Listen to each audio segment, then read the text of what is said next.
Hintay mo na, huwag mo nang bumili ng bagong Lexus o BMW hanggat di mo alam ang tatlong pangunahing problema ng bawat brand. Gusto kong ibuwad ang mga iyon dahil ang Toyota at Lexus ay ilan sa pinakamaasang produkto sa industriya, walang kapantay. At higit pa dyan, ang BMW ay umaangat na rin sa ranggo sa mga ulat ng mga mamimili at maganda ang tingin sa kanila, lalo na dahil sa bagong B58 na makina. Pero hulaan mo, hindi sila perpekto.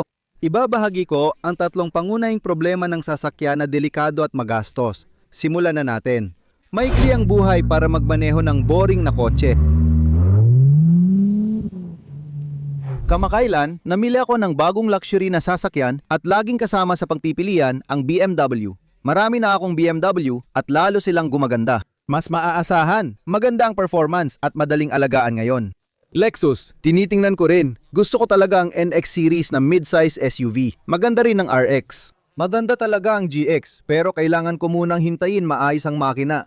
Walang perpektong brand at linggo-linggo may naririnig tayong issue kabilang ang BMW at Lexus. At napapaisip ka tuloy, ano ba talaga ang dapat mong bilhin ngayon kung ang mga ito ay itinuturing na dalawa sa pinakamaaasahan based sa ulat ng mga mamimili? At saan ka papupunta kung lahat ng iba ay mas mababa pa kaysa sa mga sasakyang ito? Ihambing natin ang dalawang brand, isa-isa, pwede ba? Unang-una, pag-usapan natin ang Lexus. Noong 2019 may di umano'y kaso sa isa sa pinakamaaasang produkto ng Lexus na sinabi kong bibilin ko at hanggang ngayon gusto ko pa ring bilhin. May babala, ang Lexus ES, isang full-size luxury sedan ay front-wheel drive. Pwede kang pumili ng 4-cylinder hybrid o V6 na magandang drivetrain. Maasahan ito para sa daan-daang libong milya. Pero may umano'y kaso na isinampa kaugnay ng humigit kumulang 500 sasakyan para sa 2019 na version na maaring magdulot ng matinding problema, pinsala at mga sugat. Oo, ito yung Takata airbags na naka-install sa may tuhod. Tama, ang knee airbags ay umano'y issue at nakakabahalang problema na makikita ng maraming nais maging may-ari ng ES Lexus.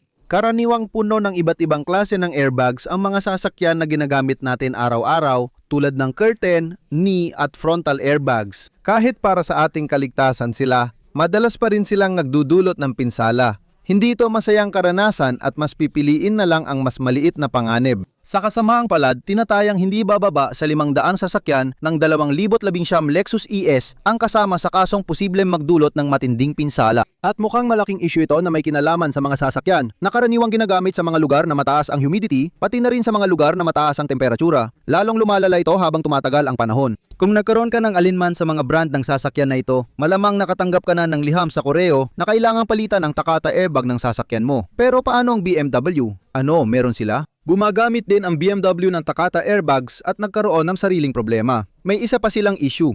At ito ay isang umano'y kaso mula sa 4 na may-ari na kumakatawan sa hanggang 100 at 45,000 posibleng may-ari ng iba't ibang BMW mula 2019 hanggang 2025 sasakyan. At may kinalaman ito syempre sa kanilang mga starter. Ang paunang recall ng BMW ay nagsabi na maaaring mag-overheat ang mga starter at may posibilidad na magdulot ito ng sunog.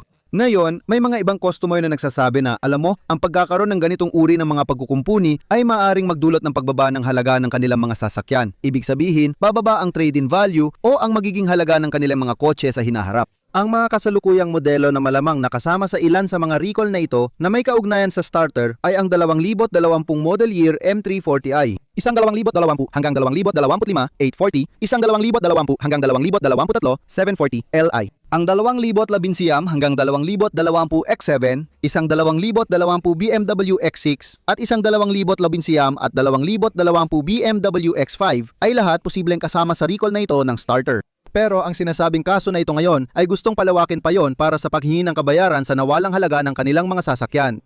Kahit natapos na ang safety update at software changes sa maraming sasakyan, marami pa ring may-ari na kasama sa recall ang hindi kontento sa pagkumpuni. Matagal na nating naririnig ang kwentong ito mula sa maraming manufacturer. Isa pang malaking issue na naririnig nating lahat.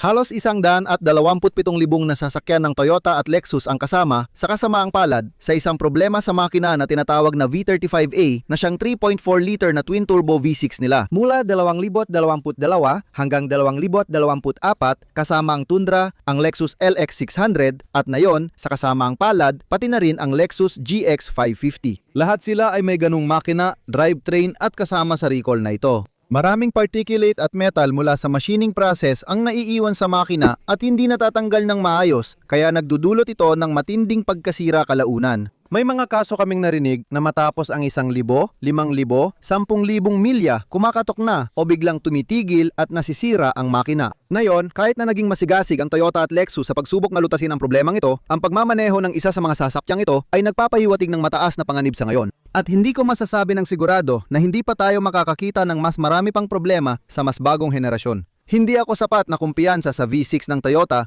na magiging walang aberya ito. Panahon lang ang makapagsasabi. Aabangan ko muna. Ngayon, may umano'y problema sa BMW, isang bagay na bagong balita, at kamakailan lang ay nagfi-film ako ng video at may isang tao talagang lumapit at nagsabi, "Mark, alam mo ba? Narinig mo na ba ang issue sa transfer case ng X5? Sa pagsasaliksik, lumalabas na hindi lang X5 ang may ganitong problema." Sa totoo lang, halos lahat ng BMW na may all-wheel drive setup, ibig sabihin yung X-Drive system nila, maliban sa mga M sasakyan, ay posibleng kasama sa listahan. At ang tinutukoy natin ay mga sasakyan mula 2019 hanggang halos kasalukuyang henerasyon ng 2025. May mga customer na nagsabing nawalan sila ng $13,000 dahil kinailangan nilang ayusin ang depektibong transfer case na nasira agad matapos ang warranty. Sa kasamaang palad, hindi ito naisama sa recall. Sa kasamaang palad, magiging usapin ito ng demanda dahil sinasabi ng nagrereklamo na matagal nang alam ng BMW ang mga issue pero wala silang ginawa. Oo, paniwalaan mo man o hindi. Mapapansin mo ito kapag mahina o katamtaman ang apak sa silinyador o kapag madiin ang kabig at nakakaramdam ka ng pag-uga, panginginig o vibration. Iyan ang mga unang palatandaan ng posibleng sira sa iyong all-wheel drive system, lalo na sa transfer case. Nakakalungkot at nakakawalang gana, tapos posibleng gumastos ka pa ng libo-libo. Hindi lang ito dahil karamihan ng modelo nila apektado rin. Masaklap pa, maraming nagrereklamo na pinaniwala silang lifetime fluid ito, kaya hindi na raw kailangan galawin ang transfer case. Narinig na rin natin ang parehong kwento tungkol sa automatic transmission. Alam natin na maraming brand na ginagamit ang ganitong marketing na sinasabing hindi na kailangan palitan ng fluid sa transfer case o transmission, kaya mababa ang maintenance cost para sa customer. Sa totoo lang, isa talaga yan sa mga dahilan. Sabi ng karamihan na nakausap ko, kailangan daw palitan yan ng regular. Pero hindi madaling gawin mag-isa. Medyo komplikado ang proseso at napaka-espesipiko ng fluid na dapat gamitin. Kaya kung may-ari ka ng mga bagong modelo ng X3, X4, X5, X6, X7,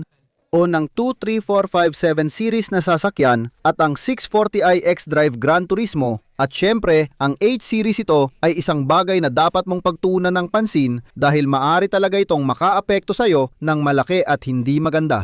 Kung isa ka sa mga may-ari ng sasakyang ito, siguraduhing suriin ito at kumonsulta sa lokal na BMW dealership para matugunan ang problema. Kung nararanasan mo ang mga problemang ito sa pagmamaneho, siguradong gusto mong ipasuri bago mag-expire ang warranty. Sa kasamaang palad, may isa pang magastos na dapat isaalang-al ang Lexus. Tinatawag itong UAAT na siyang kadilang 8-speed automatic transmission na nagsimula noong mga 2017 pataas. Kaya kung gumagamit ka ng ECVT, walang problema doon. Kung may 8-speed torque converter automatic transmission ka, pwede raw itong magdulot ng problema. Dahil sa maikling shifting at operasyon, madalas silang magpalit ng gear na nagdudulot ng sobrang init at pagkasunog ng fluid. Ang pag-init ng fluid ay maaari magdulot ng maagang sira sa transmission na pwedeng magastos ng libo-libo lalo na kung tapos na ang warranty. Napansin natin na halos expired na ang warranty ng mga 2017 model, kaya dapat seryosong pag-isipan ito ng mga may-ari ng Toyota at Lexus. Sinasabi ko lagi na may tatlong pinakamahal na bahagi sa sasakyan. Una, makina, pag nasira, tapos na. Pangalawa, transmission, pag pumalya, sobrang mahal ng ayos. Pangatlo, seryosong electrical na problema ay mahal din sa maintenance at repair. Bantayan ng mga sasakyan kung meron ka o balak bumili. Hindi lang ito sa mga modelo ng Toyota na may 8-speed, kundi pati na rin sa mga modelo ng Lexus tulad ng bagong disenyo na 23 pataas na Lexus RX 350, 2022 Lexus NX 250, 22 pataas na Lexus NX 350, at 24 pataas na Lexus TX 350. Mapapansin mo, wala sa mga yan ang hybrid dahil sa Toyota Lexus LAN, ang hybrid drive ay kasabay ng ECVT na syempre hindi kasama sa isyung ito. Kung may sasakyan kang torque converter auto, lalo na 2017 pataas, kailangan itong bigyang pansin dahil ang transmission repair pwedeng umabot ng 5 hanggang 7,000 dolyar.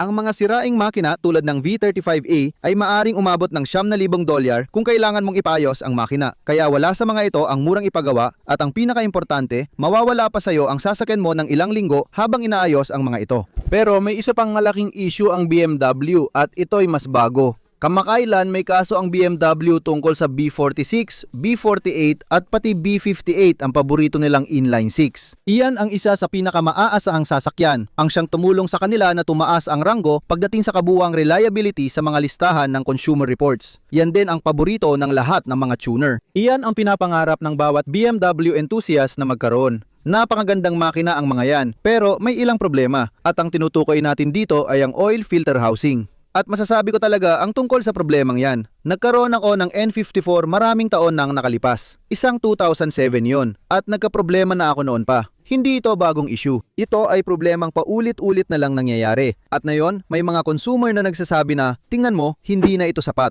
Wala nang pakialam. Tuloy-tuloy lang ang problemang ito. Alam na raw ito ng BMW, ngunit hindi pa rin naaayos ang mga problema. Pwedeng maghalo ang kulan at langis kapag pumasok ang kulan sa oiling side. Kaya nagkakaroon ng kulan sa langis at langis sa kulan.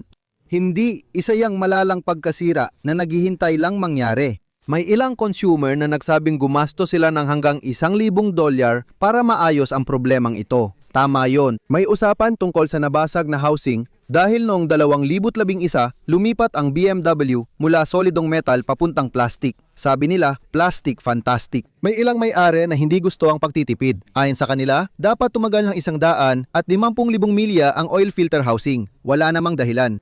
Maraming may-ari ang nagsasabing nasisira na ang kanila sa loob ng 60,000 milya na malinaw na hindi sapat at hindi katanggap-tanggap.